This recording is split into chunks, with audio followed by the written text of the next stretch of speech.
Tin. Listo. Entonces, bienvenidos y bienvenidas una noche más a este nuestro espacio que hemos bautizado Hablemos de, en el que queremos aportar información sobre salud, sobre estilo de vida y animar a los y las que nos escuchan a informarse y cuidar su salud desde un enfoque más integral. La charla de esta noche forma parte de una serie de conversaciones que hemos estado realizando en torno al COVID, en las que hemos abordado diferentes temas desde el enfoque de la medicina funcional. Realmente sentimos que es muy importante hacer este tipo de charlas, ya que las campañas que se realizan en su mayoría están más enfocadas en las medidas preventivas inmediatas, ¿no? Como el distanciamiento físico, el uso de barbijo, o sea, el lavado de manos, pero se habla muy poco sobre medidas más de fondo que tienen un impacto poderoso también en nuestro sistema inmunológico, ¿no? Como es la actividad física, el descanso, la gestión del estrés, la exposición a la naturaleza, la alimentación. En las anteriores charlas hemos hablado sobre qué es el sistema inmunológico, qué es la inflamación crónica, especialmente la inflamación crónica de bajo grado, esa que es silenciosa y que está relacionada con casi todas las enfermedades crónico-degenerativas y autoinmunes que son tan prevalentes en la actualidad, ¿no? Y por supuesto, también hemos visto cómo afecta esta condición en el COVID-19. Hemos hablado también desde un enfoque preventivo de cómo podemos preparar a nuestro cuerpo para un posible contagio del virus, ¿no? En la tercera charla hablamos sobre el síndrome post-COVID, es decir, qué hacer con las secuelas después de haber enfermado, digamos, de COVID. Y la última charla que hemos tenido al respecto, hemos hablado sobre todo lo que se sabe y lo que no se sabe todavía con relación al COVID y las vacunas. Pero este virus microscópico que ha puesto nuestra vida en jaque, además nos ha golpeado en una de nuestras necesidades más básicas como humanos, ¿no? Que es la necesidad de seguridad. Y nos está mostrando que esta sensación de control que tanta paz nos da es en realidad eso, ¿no? Es una sensación. Y el nivel de angustia que esto puede generarnos al sentirnos vulnerables puede realmente ser muy fuerte, ¿no? Hace un tiempo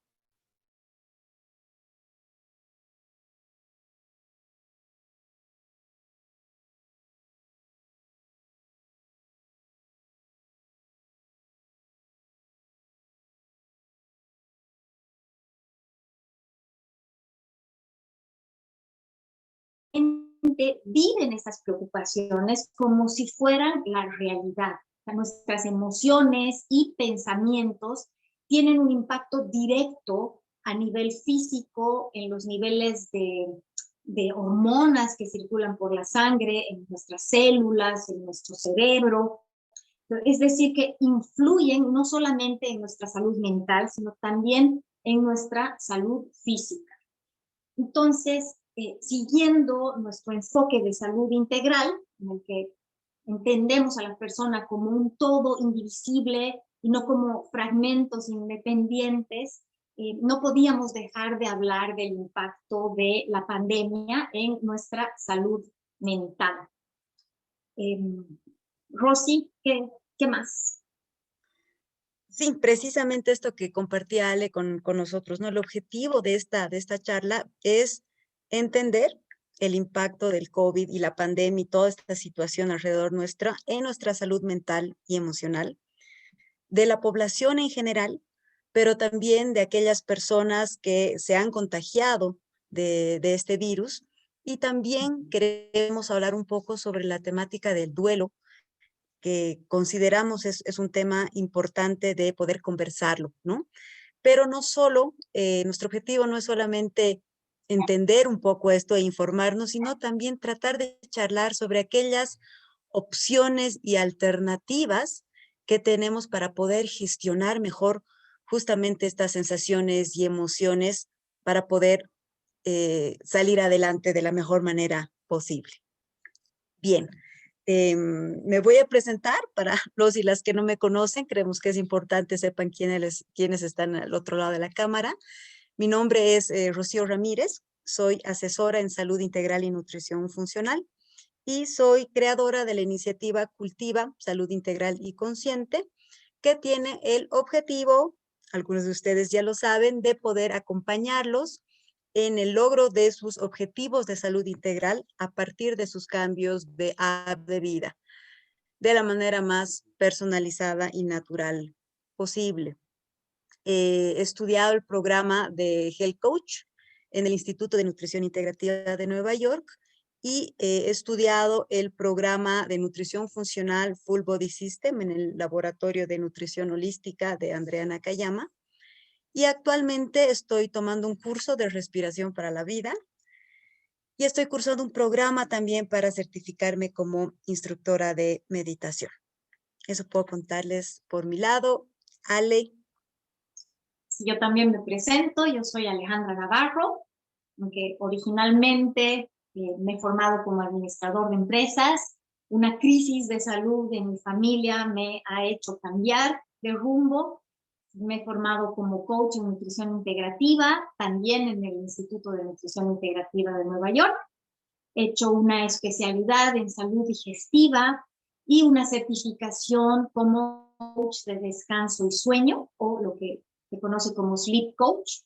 Soy creadora de la iniciativa Active Balance Life, en la que procuro ayudar a la gente a que encuentre el equilibrio entre las diferentes áreas de su vida, los diferentes aspectos de su vida, para de esta manera alcanzar sus objetivos de salud y bienestar.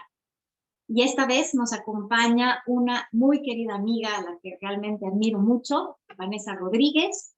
Ella es psicóloga clínica especializada en desregulación emocional, trastornos alimenticios y problemas de la conducta, certificada por Behavioral Tech, Linehan Institute y DBT Latinoamérica en terapia dialecto comportamental. Es además directora del Centro AVI, Aprendiendo a Vivir. Muchísimas gracias, Vane, por haber aceptado nuestra invitación. No, gracias a ustedes. En realidad, primero, mucho gusto a todos.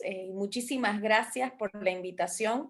Sobre todo agradecerles a Rocío y a Ale por esta iniciativa que hacen, porque creo que se lo mencioné a ambas, que este es un espacio que ustedes brindan gratuitamente y sé que lo hacen con mucho amor hacia lo que hacen y hacia los demás.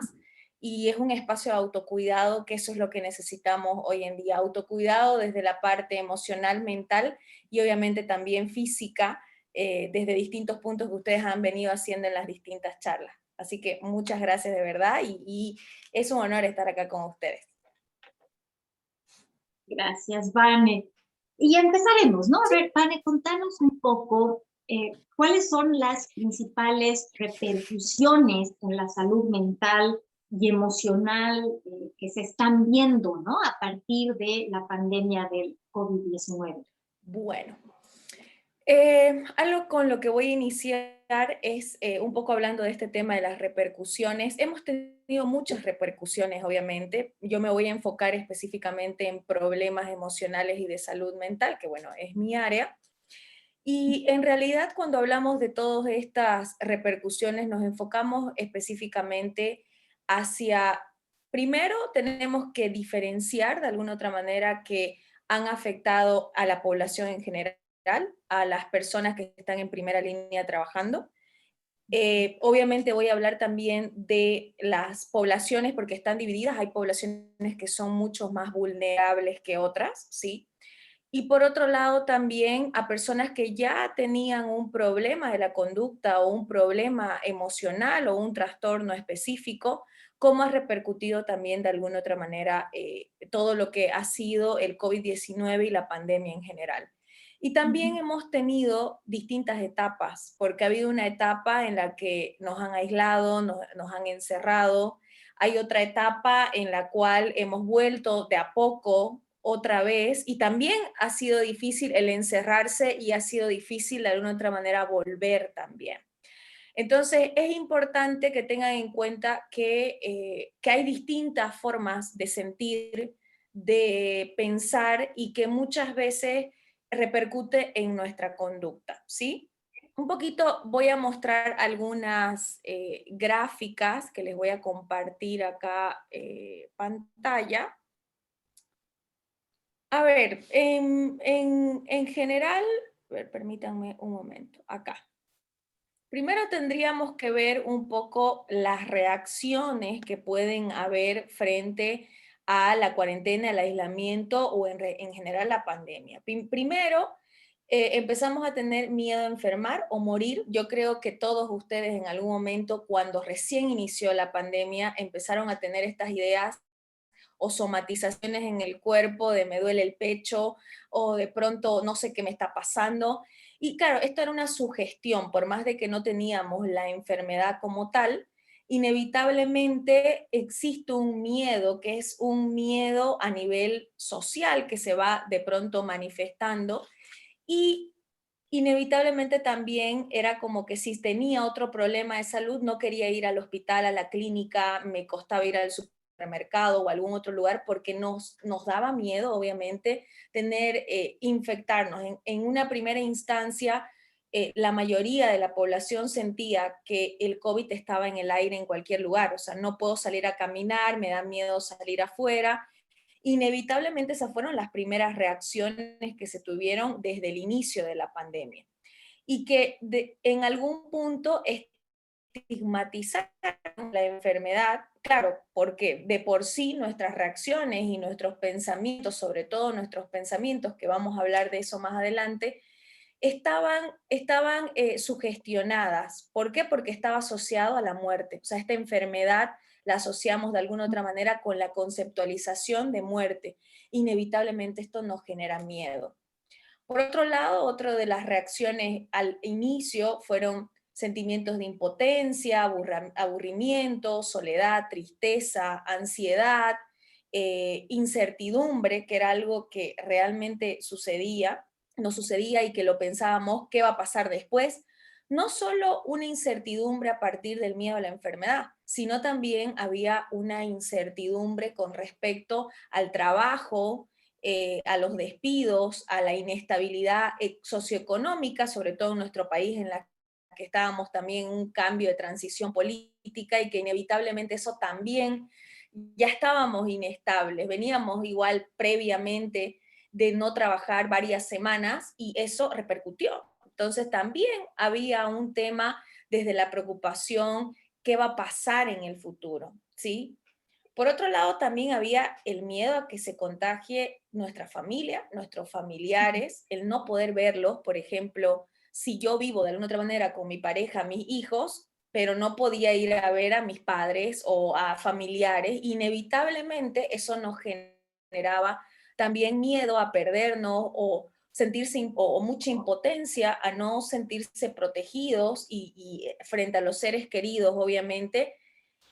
Y la realidad que hoy, como lo dijo Rocío, vamos a hablar de duelo, en realidad había algo como que nunca, bueno, sí ha habido antes, pero desde nuestra época no ha habido una pandemia, o sea, que haya necesitado el encierro y que haya repercutido en toda nuestra sociedad en general y a nivel mundial, ¿sí? Entonces, las reacciones más comunes han sido esta: miedo, tristeza, incertidumbre, hablando así como de reacciones en general.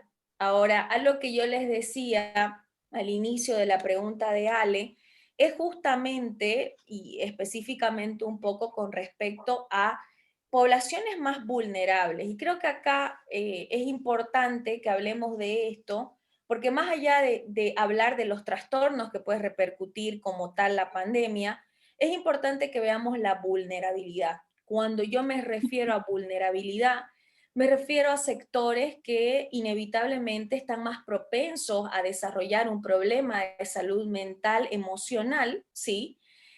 Como por ejemplo los adultos mayores y personas con enfermedades crónicas, porque este es el sector al que antes de esta segunda cepa que estamos viviendo ahora, en la primera cepa, el sector que estaba totalmente vulnerable a un tema de salud o muerto, salud física, estaba en los adultos mayores y personas con enfermedades crónicas o base.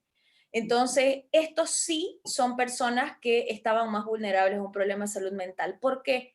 Porque el miedo se intensificaba. O sea, yo un poco cuando trabajo con la regulación de las emociones, cuando hay un sector vulnerable, esta vulnerabilidad hace que las personas sientan de 3 a 8 veces más de lo que una persona que tal vez desde una población no vulnerable igual lo puede sentir, pero inevitablemente la vulnerabilidad hace que se intensifique el riesgo. Y en este caso el riesgo era salud física, pero también hay un riesgo mayor en el adulto mayor, aparte en el adulto mayor, porque el adulto mayor es el tema de ver a los nietos, de salir a caminar, de salir con amigos, de juntarse con amigos. Inevitablemente todo esto se cerró, o sea, todo esto no hubo y esto generó mayor vulnerabilidad para el desarrollo, sobre todo en adultos mayores, depresión o depresión como diagnóstico de depresión mayor. Y en el caso de personas con enfermedades base o enfermedades crónicas, inevitablemente el miedo y la incertidumbre, ¿no? Es mucho más fuerte porque el virus ataca con mucho más fuerza a esta población. Otro sector vulnerable, y que creo que acá yo me quedaría a hablar muchísimo tiempo en este punto, probablemente tengamos que hablar después solamente a esta área, son los niños y los adolescentes, ¿sí? A ver, en cuanto a los niños, si bien el niño tiene una mayor plasticidad cerebral, tiene mayor nivel de adaptación. Sin embargo, el niño todavía no tiene el criterio desarrollado para entender el por qué nos van a encerrar o el por qué no puedo ver a mis familiares o no puedo ver a mis primos o a mis tíos o a mis abuelitos o a mis amiguitos, ¿no? Entonces, o no, ¿por qué no puedo salir cosas tan simples como al parque que está afuera de mi casa? Entonces, obviamente los niños sí han sufrido en este caso repercusiones en la salud emocional, lo cual ha repercutido en problemas de conducta, ¿no? Cuando hablamos de problemas de conducta puede ser los típicos berrinches que nosotros conocemos, puede ser de alguna otra manera problemas en el miedo, porque al niño se le enseña, no vas a salir, a no podés estar con gente, y entonces el niño se queda con esa idea y ya cuando otra vez se vuelve a salir, el niño también tiene eso de no quiero salir todavía, mi mamá me dijo que no lo haga. Entonces, obviamente, si bien la adaptación se da más rápido, el entender lo que está pasando era muy difícil. Una colega, por ejemplo, me comentaba que su hija empezó a todos sus maquillajes a romperlos y a partir los lápiz labiales, un ejemplo estoy dando, y cuando le dijo por qué había hecho eso, porque era una conducta repetitiva, le dijo y se puso a llorar que se sentía muy nerviosa y que se sentía bien romper esas cosas. Entonces, ¿qué pasa acá? El niño no tiene habilidades para gestionar, de autogestión emocional, porque no las tiene todavía desarrolladas. Entonces, inevitablemente repercute en esta población. Ahora, yo lo digo muchísimo esto, los adolescentes, para mí es la población más vulnerable que hay. ¿Por qué? Si bien, y ojo para todas las personas que están escuchando, todos hemos tenido repercusiones a nivel emocional y salud mental. Sin embargo, los adolescentes están en un periodo de transición, en donde lo social es sumamente importante a esta edad, es donde desarrollan sus habilidades psicosociales. Entonces, al quitarles el colegio, el adolescente puede entender, pero el adolescente siente más frustración porque entiende más. Y el adolescente todavía no tiene desarrolladas habilidades de tolerancia a la frustración como un adulto o una persona en el inicio de la edad adulta la puede tener. Entonces, el adolescente está sin todas las habilidades desarrolladas, pero a la vez entiende lo que está pasando. Entonces, sí ha sido una población bastante afectada en la práctica profesional, en sesiones. Las mayores consultas que de pronto han habido, o sea, han habido mucho más pacientes es en adolescentes, porque han repercutido en el nivel académico. Ojo, que la educación virtual, nosotros no estábamos preparados para la educación virtual, y a los chicos es muy difícil que se conecten en un aparato electrónico donde están todas sus redes sociales, donde están, y mantener la concentración, eso también de alguna u otra manera afectó.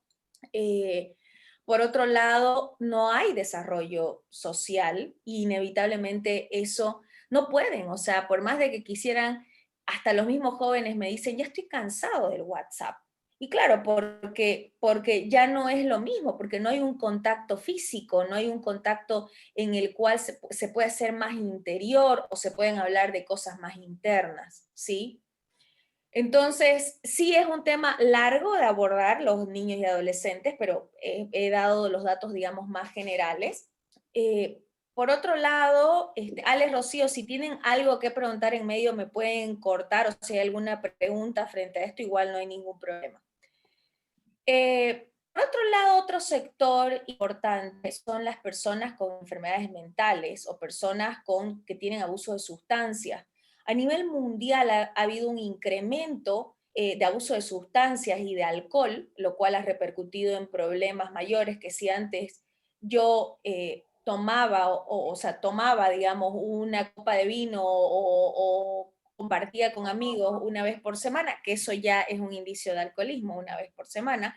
Ahora, evidentemente, las personas lo hacían como un modo de relajarse.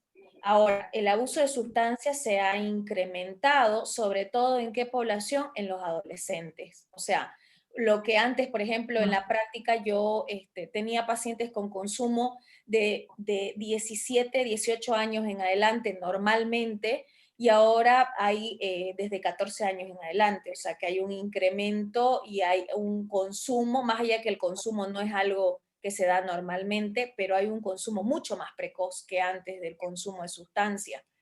Y por otro lado, las personas con enfermedades mentales, a ver, ¿qué es lo que nosotros trabajamos? Por ejemplo, en terapia, cuando hay un problema de salud mental, el autocuidado, el hacer actividades, y qué es lo que no podíamos, o sea, no había cómo poder orientar hacia actividades, inevitablemente todas las herramientas que una persona con un problema de salud mental tenía ya no estaban.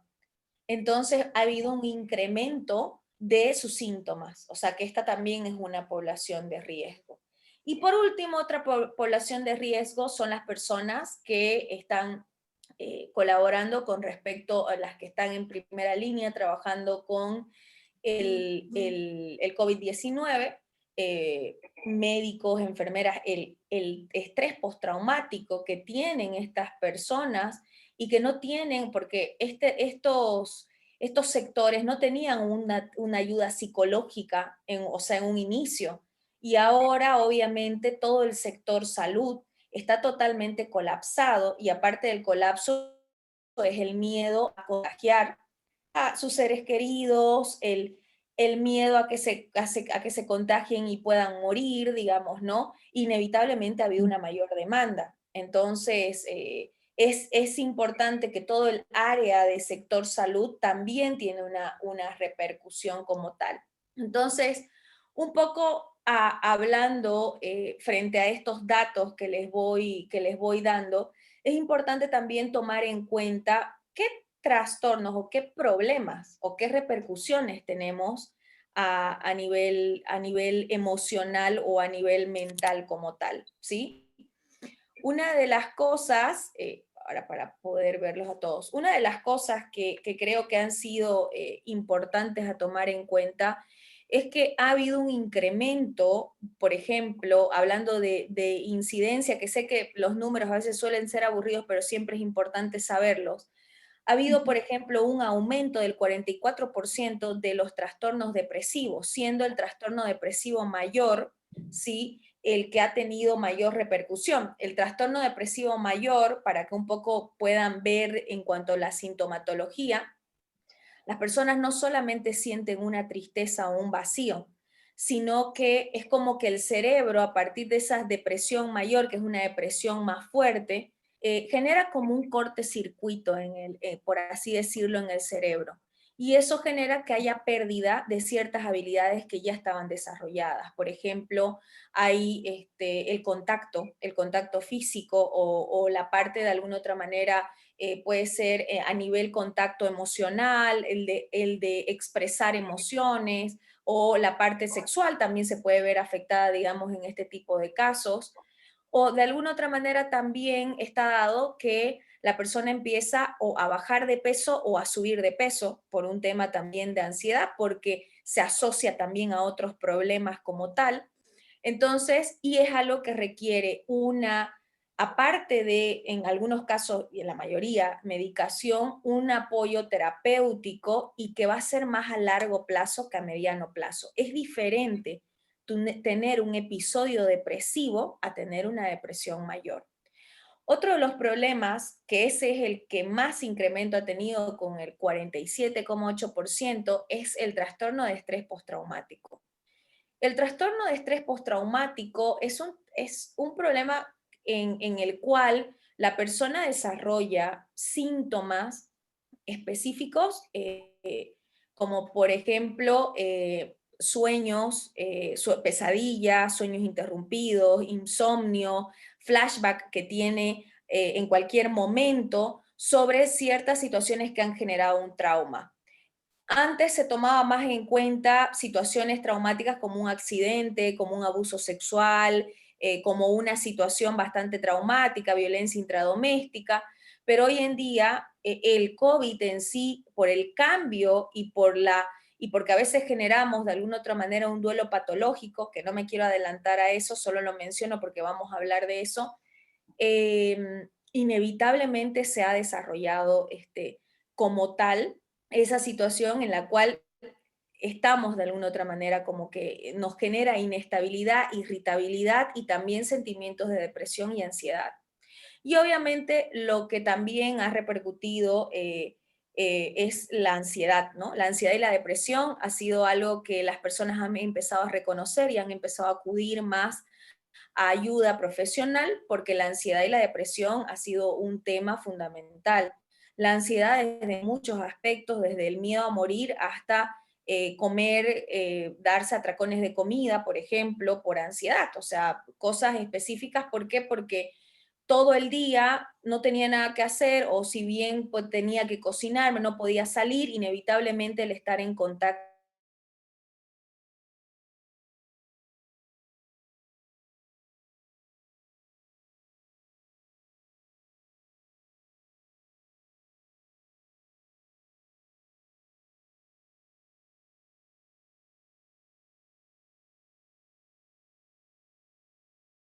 en algún punto el volver a salir ha sido muy difícil, porque ya algunos pacientes me decían, hasta no puedo seguir con la vista a una persona cuando me está hablando, cuando está presente.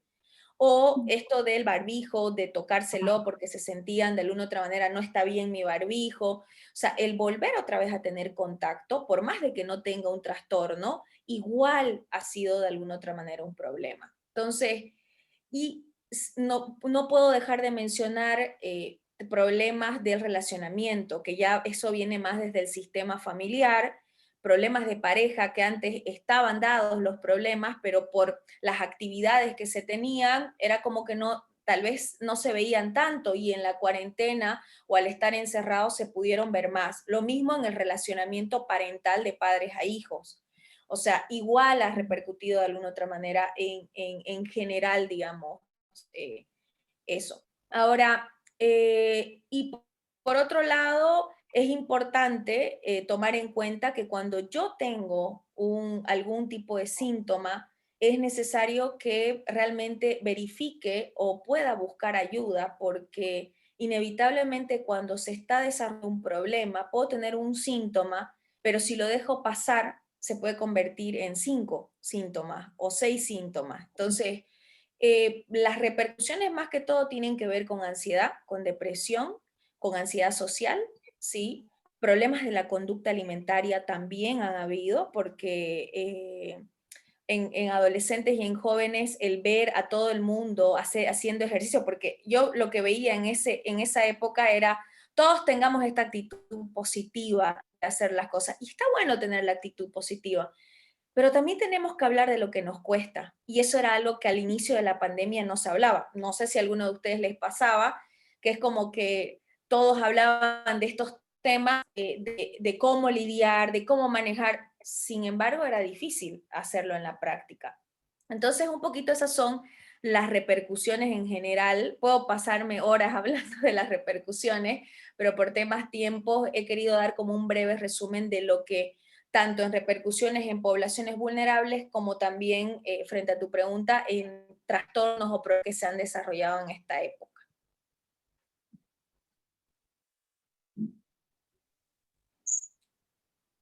Y, Vane, ¿cómo podemos identificar si estamos pasando por un problema emocional, ¿no? Porque no siempre es muy evidente. Ok, esa es una muy buena pregunta. A ver, yo voy a hablar ahora como de cómo nos podemos dar cuenta que algo no está bien con nuestro pensamiento, con nuestra emoción o con nuestra conducta, ¿sí? Una de las cosas bastante importantes a tomar en cuenta es que primero yo tengo que darme cuenta cuando algo no está funcionando, pero a veces solemos evitar a nivel emocional. Acá voy a volver, que creo que acá viene bien esta gráfica, ¿sí? A ver, permítame un momento. Acá está. A ver, acá un poco, y que con esto voy a responder la pregunta de Ale, ¿cómo yo puedo darme cuenta? Esto nosotros lo llamamos a una ola emocional, ¿sí? Cuando yo tengo esta ola emocional, se llama ola ¿por qué? Porque es como una metáfora. Cuando nosotros tenemos el mar, ¿sí?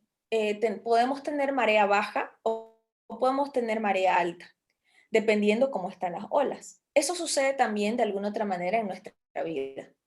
A veces podemos tener esa marea alta que es difícil y en realidad lo que tenemos que aprender a trabajar es a surfear estas olas, sean en marea alta o en marea baja. Entonces, a ver, cuando yo tengo una situación, por ejemplo, como en este caso, con respecto al COVID, ¿sí? Apareció la pandemia, apareció el COVID y hubieron múltiples interpretaciones. Acá yo tengo esta partecita fundamental que es los pensamientos, que vienen a ser interpretación de ideas, recuerdos, suposiciones o juicios. Y son estos pensamientos inevitablemente que me generan en algún punto cambios físicos y cambios emocionales. Si, por ejemplo, cuando hablamos de cambio físico, se refieren específicamente cuando de pronto hay problemas digestivos, por ejemplo, cuando tengo dolores de cabeza o tengo dolores en el pecho, podrían estar asociados de alguna otra manera a ansiedad. O, por ejemplo, cuando veo un cambio físico de no tener ganas de hacer nada y no querer levantarme, podría estar asociado a una depresión. O si, por ejemplo, me pasa que necesito ir al supermercado o ir a trabajar y de pronto se me empieza a acelerar el corazón, ¿sí? Empiezo a tener palpitaciones o empiezo de alguna otra manera a apretarme las manos o empiezo a tener algún tipo de tic. Podríamos hablar que mi interpretación está siendo con respecto al miedo, o estoy diciendo esto no puede suceder, o me voy a contagiar, o no quiero que me suceda, o voy a perder a mi familiar, o qué me va a pasar, qué va a ser de mis hijos, y pueden venir un montón de pensamientos, ¿sí? Según la etapa del ciclo vital de cada persona, y pueden repercutir en estos cambios físicos.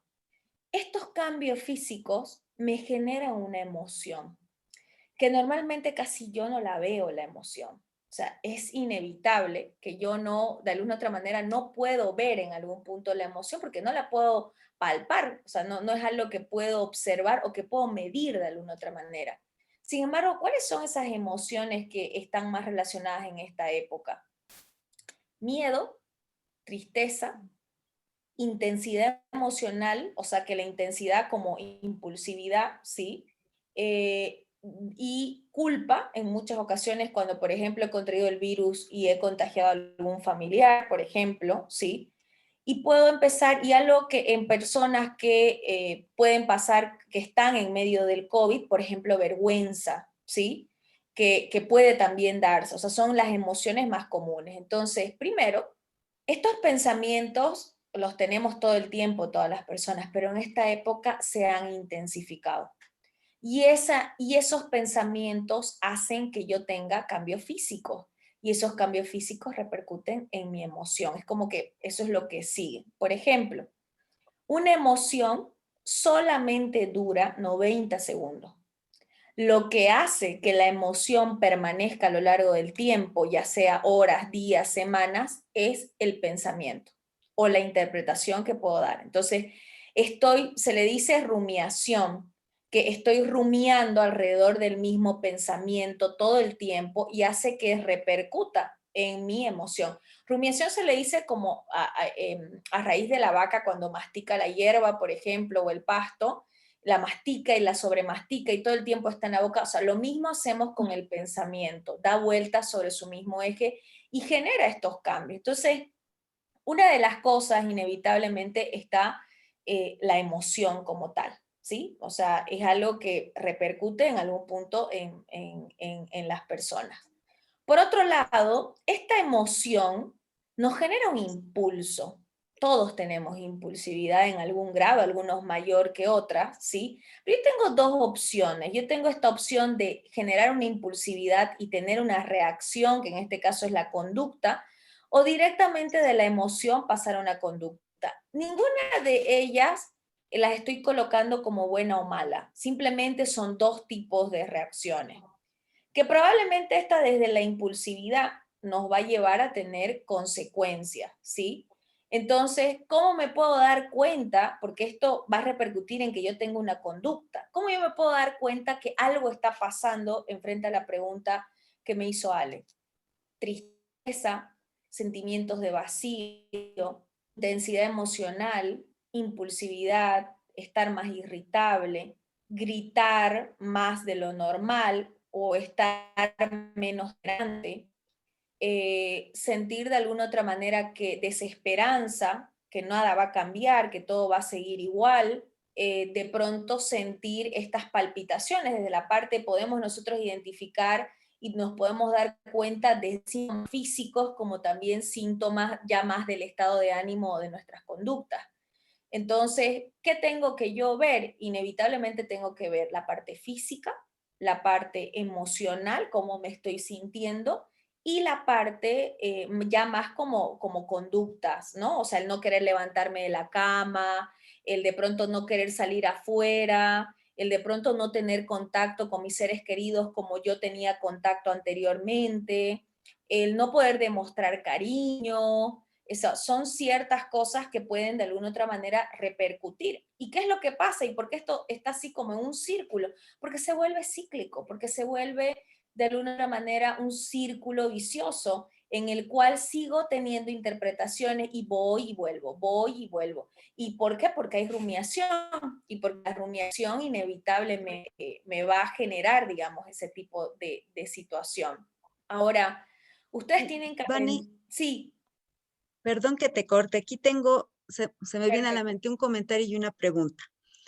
Uno, cuando, o sea, la propia pregunta que decía Ale y lo que tú nos comentabas, estos cambios físicos, emocionales, está bien vinculada con lo que siempre hablamos con Ale en distintas charlas, post, talleres, en todo lo que damos, que es esta reconexión con nuestro cuerpo, ¿no? Pues este contacto con nuestro cuerpo y tener esta capacidad que es práctica, porque todo es así un poco, de saber escuchar lo que te está diciendo tu cuerpo, ya sea físico o emocional, como tú decías. Entonces, creo que es un tema importante para que la gente practique en esta época que nos toca vivir y realmente estar bien, bien conscientes, porque como dices, de repente a veces no tengo ganas de levantarme de la cama, pero no pienso mucho más, no tengo ganas, al día siguiente tampoco, y no estás parando un segundo y decir, a ver, algo me está diciendo mi cuerpo, ¿no? Entonces, esta reconexión me parece súper importante.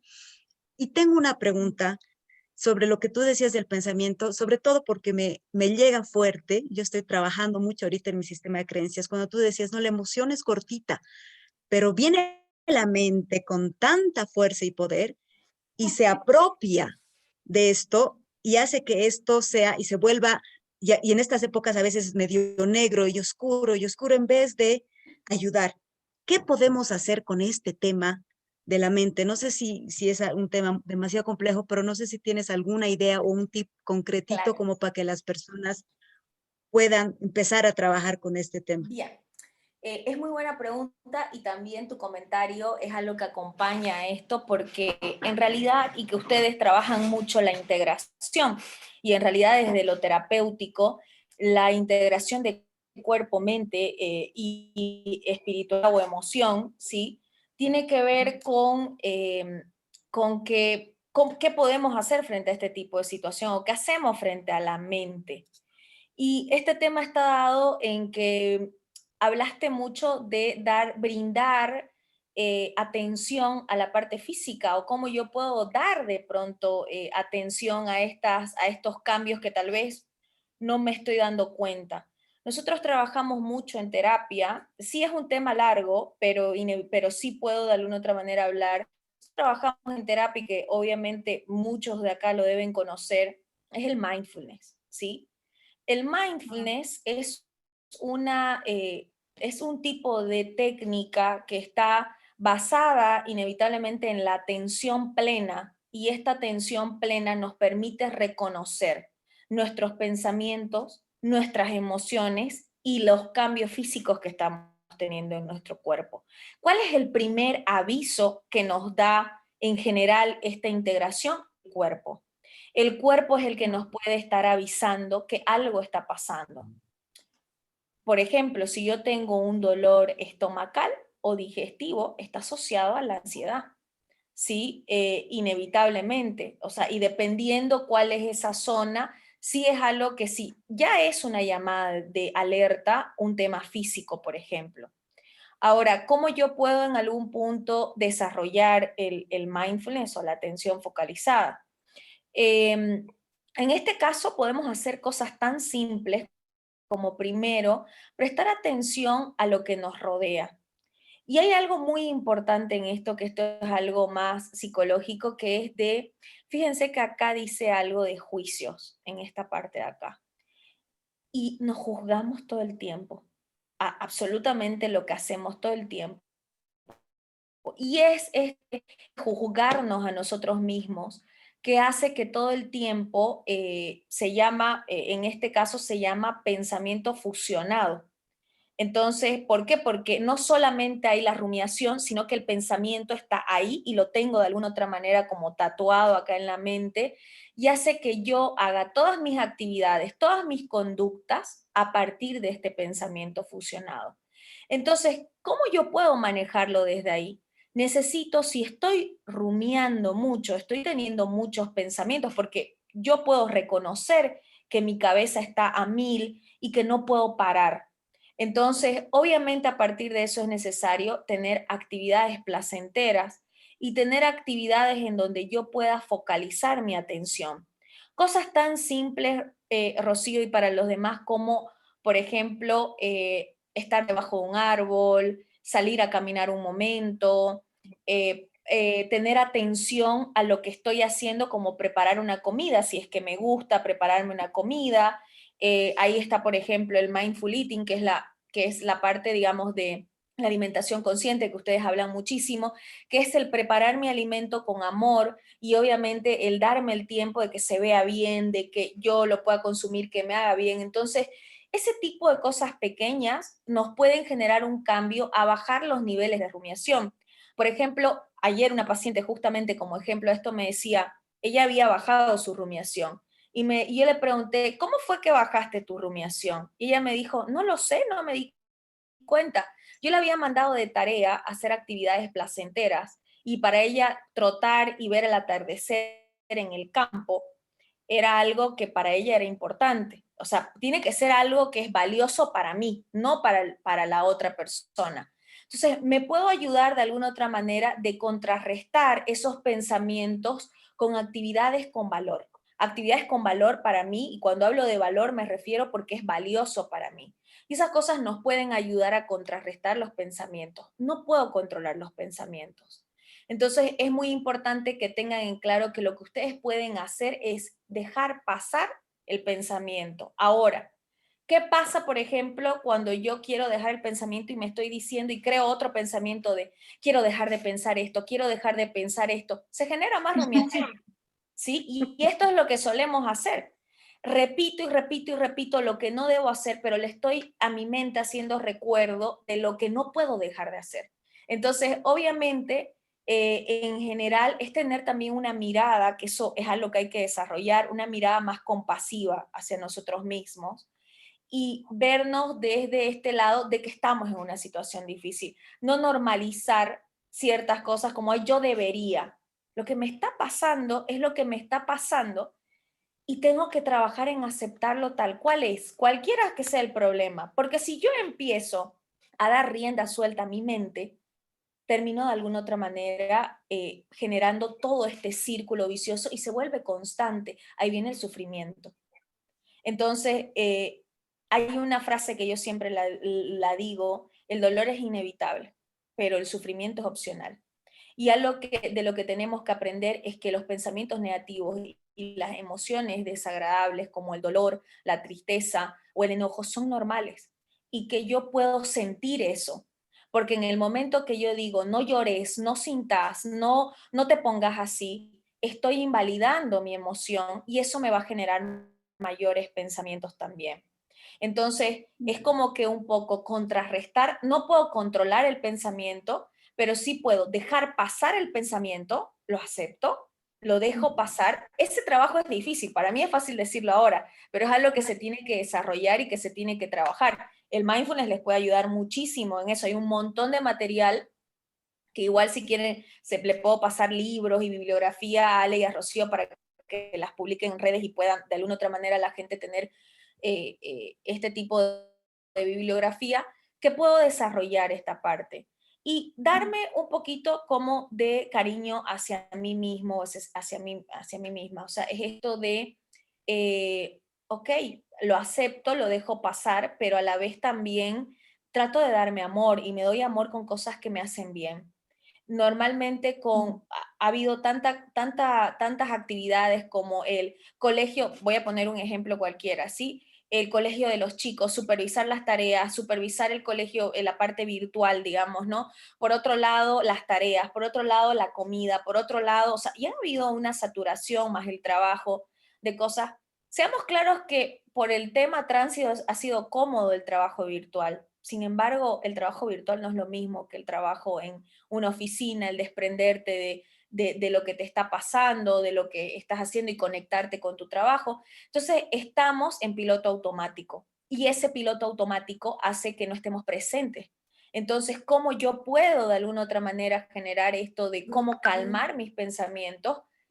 Lo dejo estar, lo dejo pasar y los acepto y de alguna otra manera hago este trabajo de abrazarlos. Inevitablemente lo ideal frente a lo que comentaba Rocío es cortar acá. O sea, es acá donde yo tengo una interpretación, porque esto no lo puedo evitar, pero yo puedo cortar, me puedo sentir, pero si dejo estar a la tristeza, me va a durar pocos minutos, si es si es una emoción desagradable, y no va a estar días o no va a estar meses. Entonces, tiene que ver con desprender, con soltar, y con esto podemos hacerlo. Hay muchas cosas que nos pueden ayudar: yoga, meditación, mindfulness, ejercicio físico. También hay actividades, las actividades placenteras tienen que ser también cosas que nos hagan también estar en movimiento, pero en movimiento tanto espiritual, emocional y mental, y físico, obviamente. Gracias, Vane. Vamos a Vale, pasar qué interesante esto. No, quiero comentar una cosita Sí. que me parece súper importante. Me encantó esto que has comentado de validar estas emociones, ¿no? Y también me parece súper importante comentar esto para el resto de nuestra familia, ¿no? Principalmente para los hijos, porque pasa mucho, ¿no? Que uno por hacerlo bien le dice a los hijos, no, no llores, no, no es tan grave. Y de una u otra manera estamos también invalidando una emoción que tienen ellos y que es absolutamente real y válida, ¿no? Entonces, ¿cómo podemos ayudar también a nuestros familiares, digamos, en ese sentido? Bien. La validación es una de las cosas que más yo trabajo en los procesos terapéuticos de pacientes y en general mis recomendaciones. Nosotros vivimos en una sociedad, más que todo en Latinoamérica, de invalidación emocional, Sí, en donde el llorar está mal, en donde de alguna otra manera el enojarse está mal o está señalado. Obviamente, agredir a alguien no es algo, una conducta adecuada, pero el enojarte, el sentir ese enojo, o el sentir vergüenza, o el sentir cualquier otro tipo de emoción, alegría también, es como que eso nos genera, nosotros invalidamos mucho las emociones, no hagas, no digas, no sintas, y obviamente en realidad nosotros no vamos a suponer que una persona tuvo una conducta inadaptativa, una conducta inadecuada. Yo no valido la conducta, pero sí valido la emoción. Ejemplo, entiendo que te hayas enojado por esta situación, pero creo que agredirme verbalmente no es una alternativa. En vez de decir, estás insoportable, sos una persona intensa, ahí estamos señalando y estamos invalidando, porque la persona a veces no puede controlar la emoción, así como no puedo controlar el pensamiento, tampoco controlo la emoción. ¿Cuál es la única cosa que podemos aprender a controlar y a autogestionar? Nuestras conductas. Puedo autogestionar mi emoción, pero controlar, lo único que podemos controlar es la conducta cuando ya reconozco mi pensamiento y reconozco mi emoción. Entonces, ¿cómo yo valido algo? Por ejemplo, un adolescente, si voy a poner un ejemplo cualquiera, si me tiró la puerta en la cara, digamos, ¿no? Y está enojado, a ver, entiendo que estés pasando por esto y que estés sintiendo esto, sin embargo, esta conducta no ha funcionado. Entonces, también esto tiene que ver cuando nosotros validamos la emoción del otro, o entiendo que te sientas triste, muchas veces es algo muy común, y creo que todos se van a dar cuenta, es como, todo va a pasar, todo va a estar bien, y en realidad tal vez no esté bien. Entonces, esto es algo sumamente importante porque en este tiempo, por ejemplo, yo tuve COVID, ¿sí? Y a mí me pasaba que yo no quería hablar con nadie, porque yo me sentía mal, yo me sentía, aparte de físicamente, emocionalmente, el aislamiento, porque en mi casa solamente yo tuve, o sea, con mi esposo no se contagió, entonces era como que de pronto era esto de que todo el tiempo me decía, vas a ver, vas a recuperarte, va a estar todo bien, y no, o sea, no podía sentir el sabor de las cosas, no podía, me sentía mal, tenía cambios de temperatura, tenía cambios en el estado de ánimo tremendos que yo no los entendía, tenía aburrimiento, porque yo soy muy activa, entonces inevitablemente cuando la gente me decía, y lo pongo como ejemplo simplemente, era como, todo va a estar bien. Y no, no sabía si iba a estar bien. No sabía cuánto tiempo iba a estar en esa situación. Entonces, algo que es común es como, o a veces dicen a un joven, tenés toda la vida por delante, tu vida es hermosa, pero en ese momento estás sintiendo tristeza. Entonces, obviamente es validar, o simplemente a veces el estar callado y en silencio y en brindar un abrazo, o el de pronto, el simplemente decirle, ok, la estás pasando re mal, pero estoy aquí, es una forma de validar. No necesitamos aconsejar necesariamente. Entonces, este tema, Ale, es sumamente importante, el tema de la validación. O sea, es algo que estamos acostumbrados a invalidar. Entonces, sí tiene que haber un cambio a nivel social sobre la validación como tal. gracias, Van. Bien, pasamos, Van, este tema es hermoso y seguiríamos hablando, pero no nos va a dar el tiempito y realmente quisiera que podamos hablar un poco sobre el tema del duelo, ¿no? Perfecto. Que nos cuentes qué significa el duelo en esta época y cómo podemos afrontar todo lo que implica duelo en este periodo. A ver, Bien, coméntanos, por favor. ok. Primero, antes que nada, antes de hablar del duelo, primero quiero de pronto que ustedes sepan que el duelo no es solamente ante la pérdida de un ser querido. El duelo viene ante una situación que no estoy listo de cómo afrontarla y no sé cómo manejarla, y eso repercute en nuestros pensamientos, en nuestra emoción y en nuestra conducta, ¿sí? Y un poco acá he hecho una gráfica, que esta gráfica es básica del duelo, y que de alguna otra manera, digamos, cuando hablamos como tal de duelo, ¿sí? Está asociada a que a veces podemos tener, digamos, primero hay una crisis, ¿sí? Yo voy a dividir este duelo para personas, obviamente, que han perdido un ser querido, ¿sí? Que eso es lo más, cuando hablamos de duelo es lo que más nos viene a la mente. Cuando una persona, de pronto, todos hemos vivido un duelo en el cambio. O sea, el cambiar nuestras actividades diarias también es un duelo, porque es una situación que nadie estaba preparado para eso. El personal de primera línea también ha vivido duelos más allá de pérdidas de pacientes, también el afrontar y los cambios que ha repercutido en su vida. Por otro lado, también las personas que tienen COVID y que se encuentran en un proceso de recuperación también están en medio de un duelo. Y así sucesivamente pueden haber múltiples formas en cuanto al duelo. Y algo que ustedes tienen que saber acá me muestran de alguna otra manera 5 etapas del duelo. Y acá es importantísimo esto. Por un lado, sí, tengo una crisis. Bueno, yo lo voy a explicar en general para no entrar en ejemplos de cada uno, porque si no, nos quedamos toda la noche. Pero en sí, una crisis. La crisis, ustedes pongan cualquier crisis que estén viviendo con respecto al COVID, por ejemplo. Lo primero que tenemos, de alguna otra manera, es una negación. Es la primera etapa del duelo. ¿Por qué me pasó esto a mí? Yo no creo que no lo tenga. Muchas personas, por ejemplo, tienen una tos y lo minimizan y dicen, no, no, yo no tengo, es un simple resfrío. Hay una negación de alguna otra manera ahí. O, por ejemplo, ¿por qué tuvo que morir mi ser querido? ¿Sí? Eso también es como que hay un cuestionamiento, ¿sí? Y esta etapa, ojo, que cada etapa que voy a mencionar puede ser que dure poquito tiempo, pueden pasar súper rápido o puede ser que ustedes permanezcan en esa etapa bastante tiempo.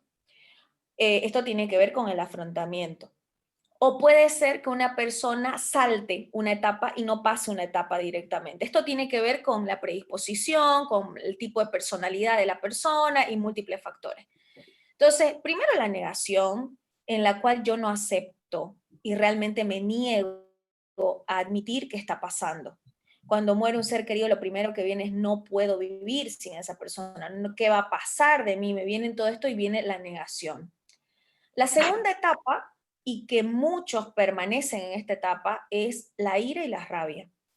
Normalmente el enojo puede ser, por ejemplo, dependiendo de la religión que tengan, pueden ser hacia Dios, pueden ser hacia ese ser supremo que ustedes de alguna u otra manera pueden llegar a tener, puede haber ira o puede haber rabia. Y esto puede repercutir si de pronto, no necesariamente solo hacia lo espiritual, puede ser que esté irritable y que desencadene mi rabia hacia otro ser querido, ¿no? Entonces muchas de las personas pueden permanecer en esta etapa mucho tiempo y pueden estar ahí por bastante tiempo y no, ahí todavía no hay aceptación, o sea, siguen todavía en una mezcla de negación, pero ya estoy dándome cuenta que sí ha pasado y siento rabia y enojo. La tercera etapa, sí, que creo que es una de las más importantes, y acá yo les decía lo que decía anteriormente, el dolor es inevitable. Entonces, deprimirse frente a un duelo está bien, ¿sí? O sea, no es algo que voy a decir, ay, me quiero deprimir, pero sí, inevitablemente que si me está pasando el estar triste, esta no es una depresión como diagnóstico, es una depresión como parte del duelo. Me siento triste, no puedo de alguna otra manera sentirme mejor, no tengo ganas de trabajar, no tengo ganas de levantarme, no tengo ganas de ducharme, la puedo tener algún tiempo. Ahora, si yo me quedo en esta etapa, es probable que desarrolle un diagnóstico de depresión. ¿Por qué digo me quedo en esta etapa? Porque hay personas que pueden quedarse en cualquiera de estas etapas Y a eso se le llama duelo patológico. Cuando ya hay un duelo patológico, se requiere una ayuda profesional para poder salir de ese duelo patológico. ¿Cómo yo me doy cuenta de un duelo patológico? El duelo puede durar de 3 a 6 meses. ¿Sí? Estas etapas pueden ser de 3 a 6 meses. O hay personas que pueden pasar en un mes. O sea, va a depender, como les dije, de la predisposición, de la disposición y del tipo de personalidad de la persona y de cómo afronta los problemas. Y de la evitación experiencial, porque hay personas que evitan sus emociones y pueden estar truncados mucho tiempo y ahí se convierte en un duelo patológico. Cuando es de un ser querido, tal vez pudiera decir que hasta un año tardan en pasar por todo este proceso, dependiendo la situación. Entre esta depresión y esta aceptación hay una etapa de pacto. El pacto lo puedo hacer con Dios, con mi ser supremo, con mi espiritualidad, conmigo mismo. Es una etapa en donde ya estoy asimilando y estoy afrontando que es una realidad lo que tengo después de pasar la depresión. Por eso la etapa de depresión es tan importante. Y por otro lado, termino de alguna otra manera en la aceptación. Ya esta etapa es una etapa en la cual la persona ya ha aceptado lo que está pasando, ¿sí? Y de alguna otra manera ya empieza a tener soluciones o estrategias para poder avanzar y para poder salir de ese lugar. Y por último, tengo aprendizaje, que esto del aprendizaje es una etapa en la cual la persona termina de alguna otra manera no solo saliendo del duelo, sino también generando cosas como, les voy a poner un ejemplo, eh, de una paciente como, por ejemplo, ok, ya no está mi familiar cercano, entonces ahora quiero hacer honor y voy a hacer esto, no me voy, o sea, voy a seguir con mi vida, voy a crear un negocio que tenía en mente con esa persona y ahora de alguna otra manera lo voy a hacer. O sea, hay un aprendizaje, hay un crecimiento donde la persona ya logra ver las cosas objetivamente. Ojo que acá puede terminar el duelo, no necesariamente es hasta este punto. Esto ya es cuando hay mayor nivel de resiliencia. La resiliencia tiene que ver con la capacidad de afrontar un problema en específico de una manera efectiva, de una manera que genere, digamos, algo positivo. O sea, uso eso que me pasó como una oportunidad y esa oportunidad la tomo y a partir de eso me siento mejor y también genero otro tipo de situaciones y de oportunidades, ¿sí? Entonces, este es un poco como que las etapas del duelo y cómo se va dando el duelo. El duelo. Acuérdense que algo muy importante, normalmente esto suele darse de 3 a 6 meses. Ujú. Ahí, Vane, se me vienen muchas cosas a la mente, pero a ver, voy a tratar de ordenarme un poco. Un punto me parece súper importante que lo estábamos charlando un poco antes de iniciar la charla nosotras tres, es este punto del aprendizaje, ¿no? Cuando justamente mencionabas y decías, la gente quiere volver a la normalidad, ¿no? Quiere que esto pase y volver a la normalidad. Y de repente hay un tema de decir, primero no sabemos si vamos a volver a la normalidad. Y segundo, queremos volver a esa normalidad. O sea, hablamos un poco de esta necesidad también de asumir esta situación que nos está tocando vivir realmente como una oportunidad de aprendizaje, como siempre decimos, toda crisis es una oportunidad. ¿Cuán factible ves esto, querida Vane? ¿Y qué crees que la gente tiene que empezar a hacer o no sé, para que esto se pueda volver realidad? ¿No? Ok. A ver, no sé qué. Ujú. Bien, estoy muy de acuerdo, Rocío, con lo que vos mencionás y es muy factible. En realidad, yo tengo varios caminos, ¿sí? Y acá voy a entrar a trabajar un poco la aceptación. Y algo que en mindfulness se trabaja como camino del medio. El camino del medio tiene que ver con encontrar un equilibrio entre tu razón con tu emoción y generar aceptación frente a algo y a partir de esa aceptación generar nuevas cosas como oportunidad, ¿sí? Yo sé que esto probablemente, yo no puedo, es incertidumbre lo que va a pasar en nuestras vidas en los siguientes años, ¿sí? Pero inevitablemente el mundo nunca más va a ser igual, o sea, no va a ser igual porque tuvo muchos cambios a nivel mundial.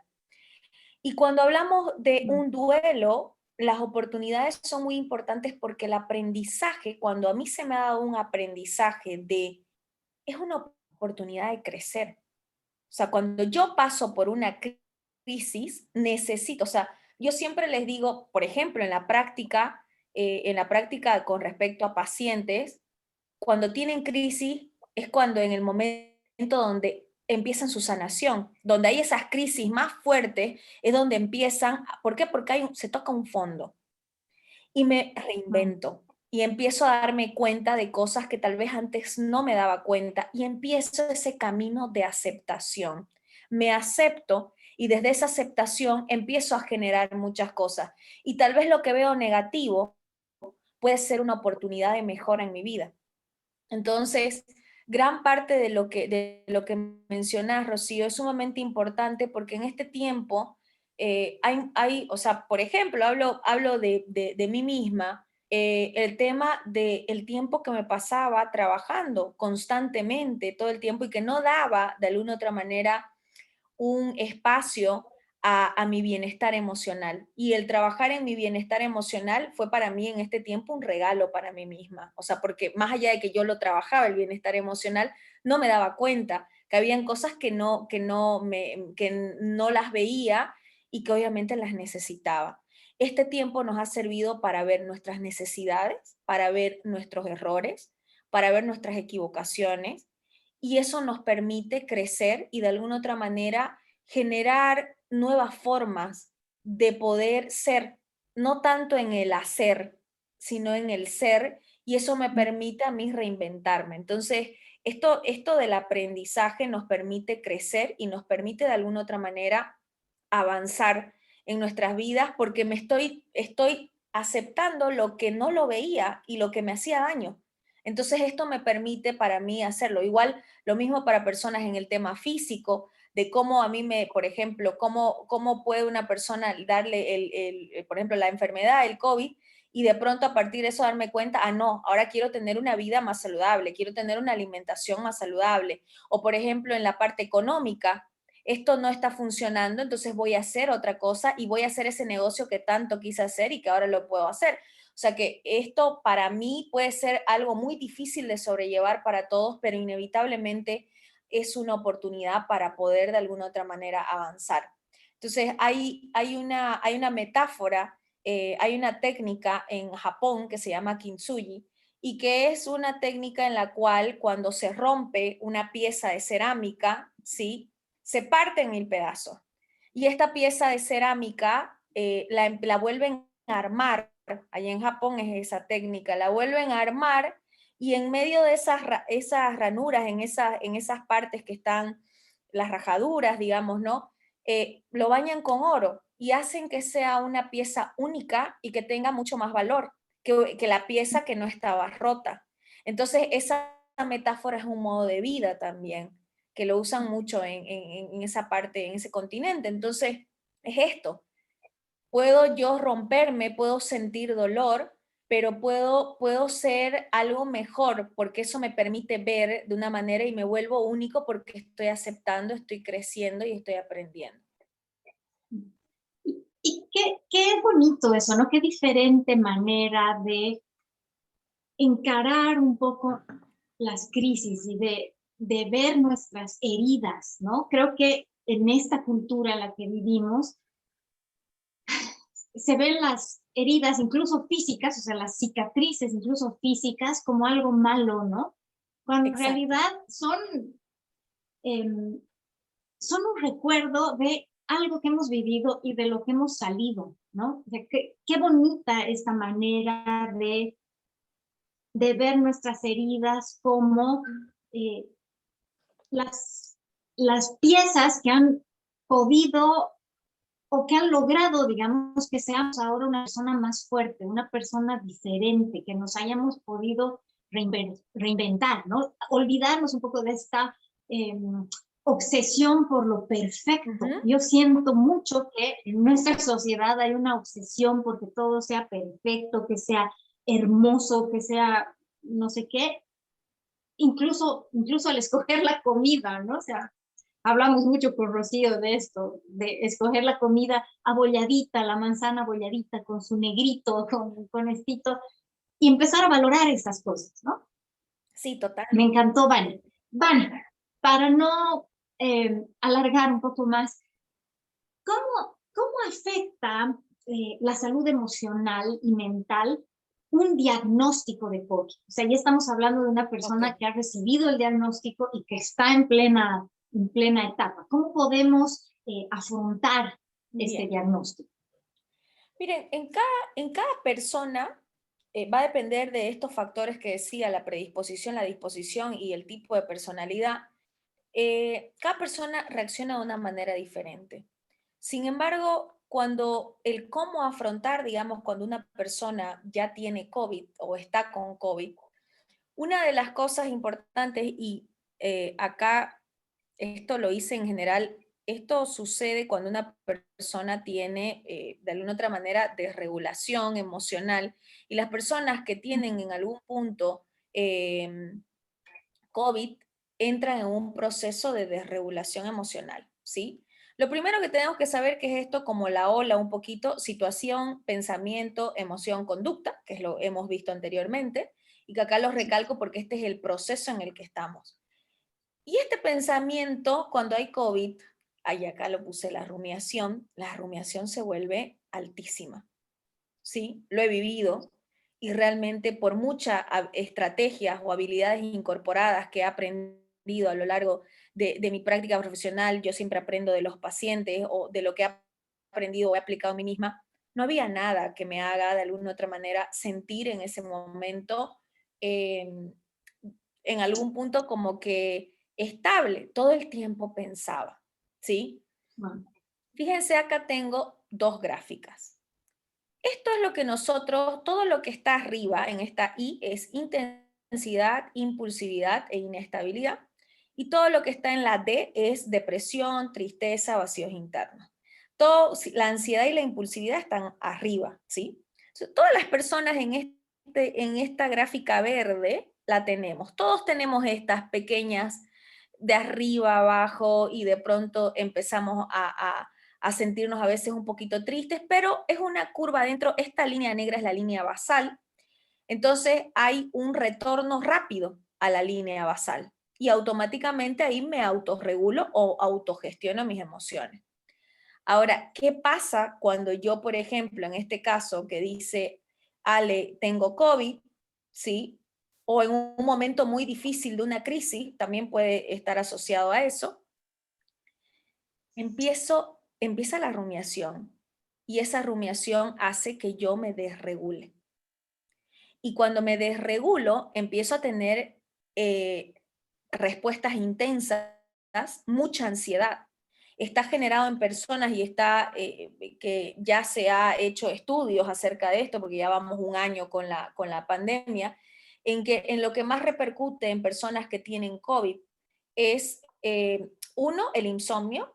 La persona no puede dormir, no puede descansar. Uno, porque hay miedo a morirse mientras está durmiendo, y otro porque necesita controlar. La persona que tiene COVID, ¿qué le dice el médico? Medí tu temperatura, medí tu oxigenación, el tema de los medicamentos, o sea, hay que... ¿Y qué es lo que pasa con la persona? La persona está saturada de pensamientos y aparte de eso, tiene que tomar un montón de medicamentos, por ejemplo, tiene que pensar en su alimentación, tiene que pensar en un montón de cosas y hay mucha secuela física. Y lo físico también demanda una preocupación, ¿sí? Entonces, hay esta inestabilidad que vemos acá, esta desregulación. Entonces, llegar a la línea basal a veces es muy difícil. Acá como lo muestra, sigo, o sea, sigo mal, sigo y otra vez y recién ya hay un lento retorno a la calma, lento retorno a la línea base. Entonces, esto es lo que se genera cuando hay una persona que de alguna otra manera tiene COVID. Ahora, ¿qué hacer con estas cosas cuando yo tengo COVID? Decir que la persona guarde calma, no lo puedo decir porque no puedo recomendar ante una preocupación donde hay un miedo a morir o un miedo a empeorar frente a la situación.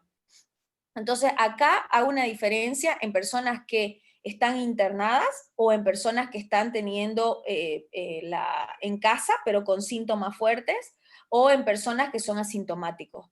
La persona que es asintomática descansa, no tiene síntomas, puede de alguna, no pasa por esto.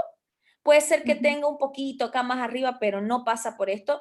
Por ejemplo, hay gente que dice, ay, me la pasé viendo series, me la pasé de alguna otra manera relajado, no trabajé, etcétera, etcétera, pero no pasa en todas. Y las personas que tienen síntomas y en casa lo que genera malestar es el aislamiento. Si la pasaste aislado y solo, digamos, ¿no? Y no podías salir de un cuarto, es mucho más difícil porque el aislamiento no genera eso. Ahora, hay otra parte también de sentirse mal por el alimento. O sea, me dejan el alimento en la puerta. O sea, no puedo hacer nada, no puedo hacer mis actividades normales. Me siento una persona... muchos pacientes me decían, me siento leproso, digamos, ¿no? Sin el ánimo sé que es un juicio de valor, pero obviamente tenían ese tipo de expresiones porque no puedo, o sea, siento que voy a contagiar a todas las personas. Hay una incertidumbre y un miedo de que haya contagiado a seres queridos. Entonces, ¿qué puedo hacer en esos momentos? Primero es tener un orden y una organización. No puedo pensar todo el tiempo porque tengo mucha rumiación y eso no lo puedo evitar. Entonces, probablemente si tengo que tomar bastante medicación, pues tengo que hacerme una lista de cosas, los horarios, tener alarmas, o sea, es importante tener una organización. Tener momentos en los cuales, ¿qué actividad es la que más me gusta? Porque en esos momentos a veces no queremos hacer. Hablar con un ser querido, pintar,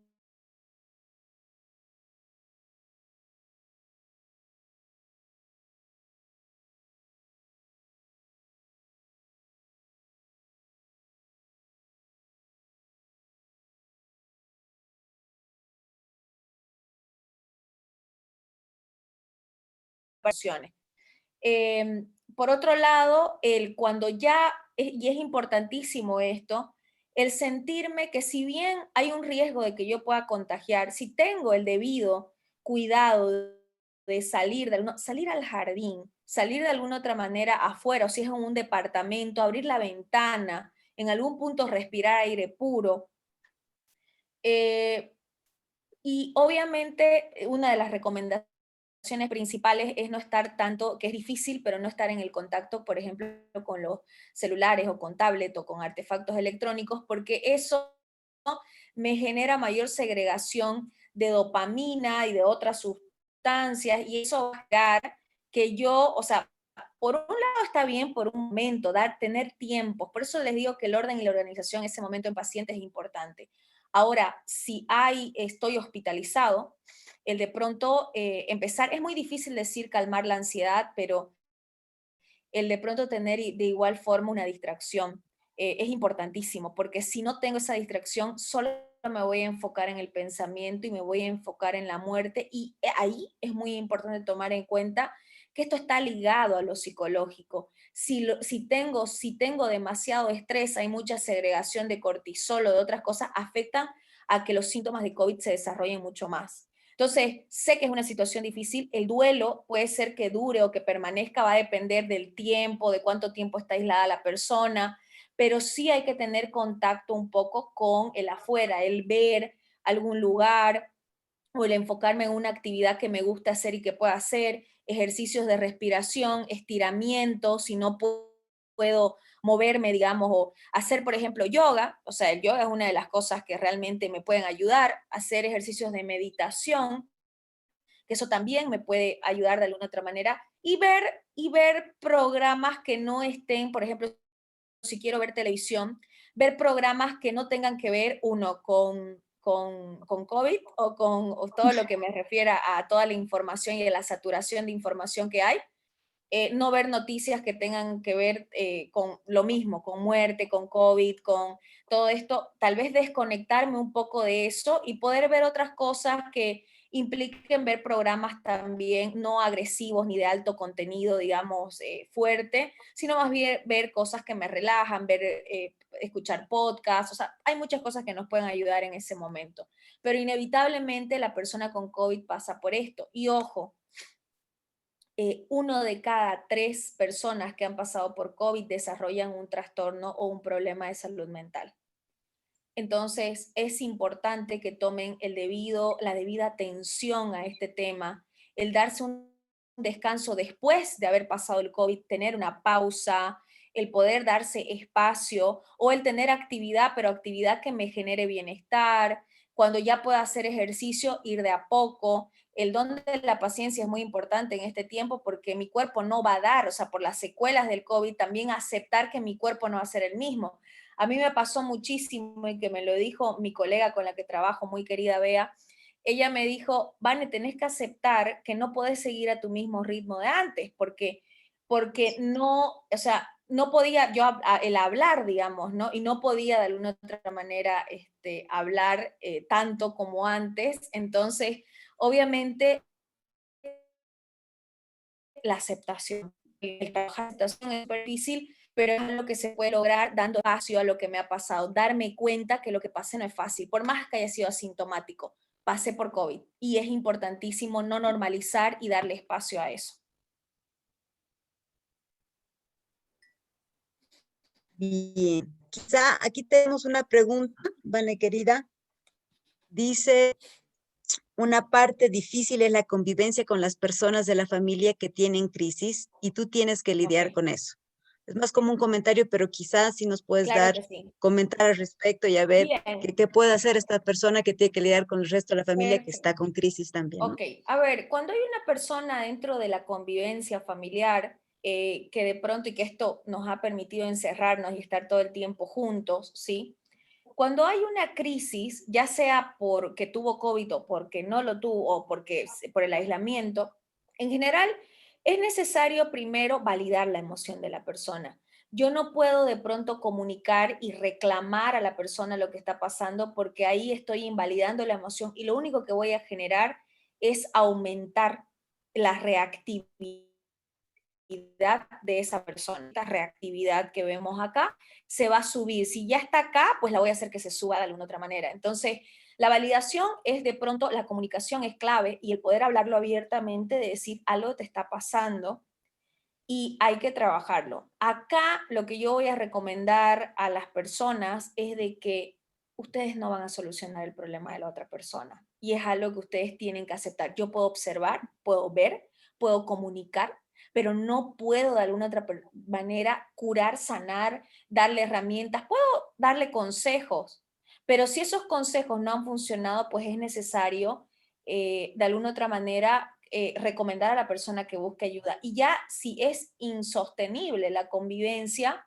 inevitablemente buscar ayuda para la persona y que la persona trabaje con, ya sea con el terapeuta, psiquiatra, como según corresponda, trabajar inevitablemente en la aceptación de lo que está pasando, porque hay muchas personas que no aceptan que tienen el problema. Entonces, cuando hay eso, y si la persona no quiere acceder, pues yo como familiar debo buscar ayuda profesional para que me ayuden a cómo manejar la situación, porque no hay una guía para esto, digamos, ¿no? Y obviamente de cómo manejar la situación y de cómo yo puedo ayudar a la persona a que acceda a ayuda. Siempre hay manera, siempre hay forma, ¿sí? Entonces, obviamente ahí es importante ese tema, la aceptación, el poder primero validar, después comunicar y a partir de comunicar darle posibles soluciones a la persona, tal vez no lo está viendo, y conversar, porque lo que para mí es solución, tal vez para la persona no es solución. Y decir esto como calmate, callate, o estás, eso provoca reactividad, eso es invalidar. Y en este caso, la pieza clave para poder trabajar y convivir con esta persona es validarla. No valido la conducta, no se olviden, valido la emoción. Eso es importantísimo. Excelente. Buenísimo, buenísimo, Vane, muchísimas gracias. Creo que es realmente importante que nos entendamos, ¿no? Como seres integrales y también aprender a gestionar nuestras emociones y pensamientos. Lamentablemente creo que es es una enseñanza que no nos dan de chicos, son herramientas que no tenemos en general, estas cosas no se nos enseñan en el colegio. Entonces es importante aprender a identificarlas, saber cómo nos afectan y de ser necesario pedir ayuda, ¿no? Así como si nos rompemos una pierna, necesitamos que no sé, nos pongan un yeso o usar muletas para ayudarnos mientras sanamos. Creo que es posible también que si tenemos alguna dificultad emocional, necesitemos también apoyo. Y es importante saber pedirlo y darse el permiso de pedirlo, ¿no? Muchísimas gracias, Vane y Rosy, por esta conversación que realmente ha sido súper, súper enriquecedora. Gracias a toda la gente también que se ha conectado por participar con sus preguntas.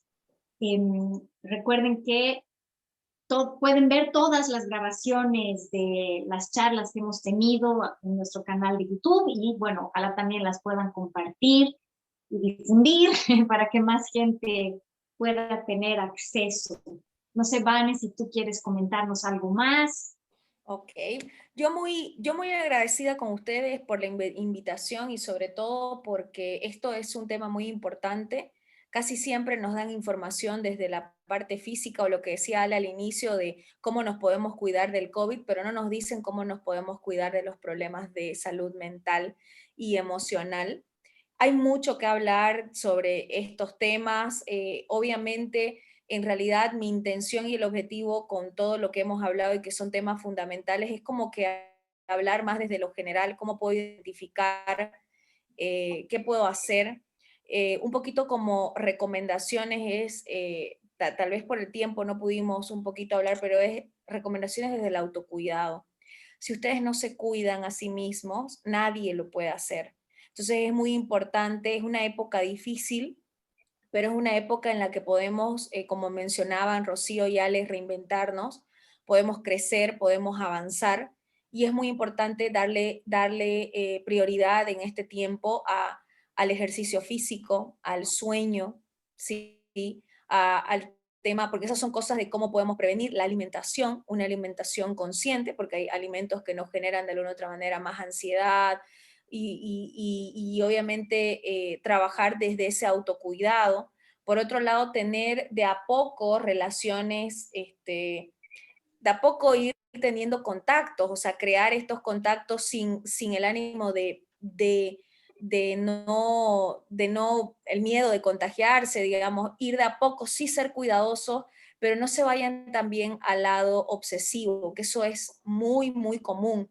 El miedo nos lleva a ese lado obsesivo. Entonces, sí es importante que tengan actividades, salir al parque con los debidos cuidados, salir a caminar, estar en contacto con la naturaleza, ejercicios de respiración. Un ejercicio cortito que pueden ustedes hacer es el 4-7-8, inhalo 4, contengo 7, exhalo 8. Puede servir otro tipo de ejercicio de respiración.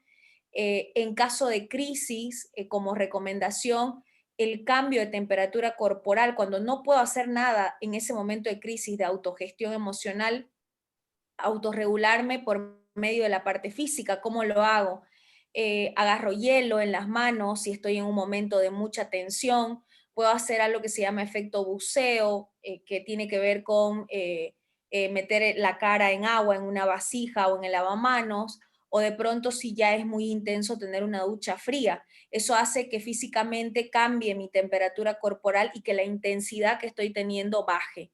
Eso puede ayudar muchísimo, digamos, en estos casos cuando hay una crisis o hay una discusión grave en ese momento, cómo puedo parar, darse tiempos, darse espacios, ¿no? Y sobre todo el autocuidado y el reconocer y aceptar, que ese es un proceso súper difícil, pero que es necesario en esta época, el reconocer que me está pasando algo, el aceptarlo y el trabajarlo en ello. De eso se trata, de reinventarnos, de crecer y de aprender, de darse cuenta primero y después de darse cuenta el aceptar. Así que les agradezco de verdad a todos los que han escuchado atentamente, a sus preguntas, y a ustedes también, Rocío, Ale, muy agradecida, y cualquier rato que necesiten hablar de algo que tenga que ver con las emociones, aquí estoy disponible para lo que gusten. Mil gracias, Vane. Te vamos a tomar la palabra. Cualquier ratito te vamos a volver a invitar para seguir hablando, porque, como dices, es una temática súper importante, que es un poco tabú muchas veces, ¿no? Y no le damos la relevancia que debería tener. Entonces, esto también así, tratar de tener un espacio para que la gente hable, diga, quizá piense, o sea, no piense, ya tengo miedo del rumiar, pero acepte un poco que está pasando por este proceso, ¿no? Y está bien sentir miedo, lo que sí está bien sentir todas las emociones, es parte nuestro, ¿no? Pero si identificamos que hay cosas que se están saliendo de nuestras manos, o hay cosas nuevas que están surgiendo, que están siendo repetitivas, podemos trabajarlas. Hay muchísimas cosas, como decía Vane, desde el autocuidado, desde el día a día. Hemos comentado mucho de esto con Ale en las anteriores charlas, vinculado también a lo que Vane comentaba ahora sobre gestión de estrés, sobre descanso, movimiento, alimentación. Hay harto que podemos hacer para prevenir un poco y para seguir trabajando esto. Y si esto está un poco más grande, pidamos ayuda. No tiene nada de malo, es muy valiente y es muy importante que lo hagamos.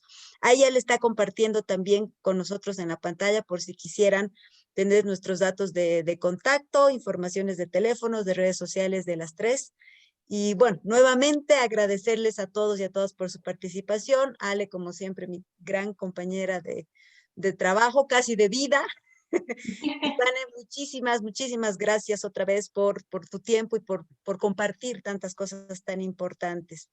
Gracias a todos y a todas. Un beso grande, será hasta la próxima. Gracias a Chao, ustedes. chao. Chao, chao. Gracias. Chao, chao, chao.